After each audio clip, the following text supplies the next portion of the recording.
భద్రాద్రి కొత్తగూడెం జిల్లా సూరాపేట నియోజకవర్గం మరి దమ్మపేట నుంచి పాలవంచి వెళ్లే మార్గంలో భారీ వృక్షం నేలకొరవడం జరిగింది.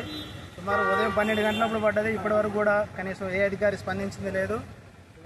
ఇటు ఒక 2 కిలోమీటర్లు ఇటు ఒక 2 కిలోమీటర్లు భారీ వాహనాలు మరి స్తంభించిపోయి ఉన్నది. మరి అధికారులు వెంటనే స్పందించి భారీ వృక్షాన్ని తీయాలని మేము కోరుతున్నాము. ప్రయాణికులకు తీవ్ర ఇబ్బందిగా ఉన్నది. వెంటనే అధికారులు కానీ స్థానిక ఎమ్మెల్యే కానీ స్పందించి వృక్షాన్ని తీయాలని మేము కోరుతున్నాము. భద్రాద్రి కొత్తగూడెం జిల్లా సూరాపేట నియోజకవర్గం మరి దమ్మపేట నుంచి పాలవంచి వెళ్లే మార్గంలో భారీ వృక్షం నేలకొరవడం జరిగింది. సుమారు ఉదయం 12 గంటలప్పుడు పడ్డది. ఇప్పటి వరకు కూడా కనీసం ఏ అధికారి స్పందించింది లేదు.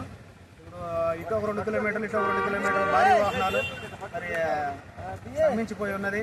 మరి అధికారులు వెంటనే స్పందించి భారీ వృక్షాన్ని తీయాలని మేము కోరుతున్నాము. ప్రయాణికులకు తీవ్ర ఇబ్బందిగా ఉన్నది. వెంటనే అధికారులు కానీ స్థానిక ఎమ్మెల్యే కానీ స్పందించి వృక్షాన్ని తీయాలని మేము కోరుతున్నాము.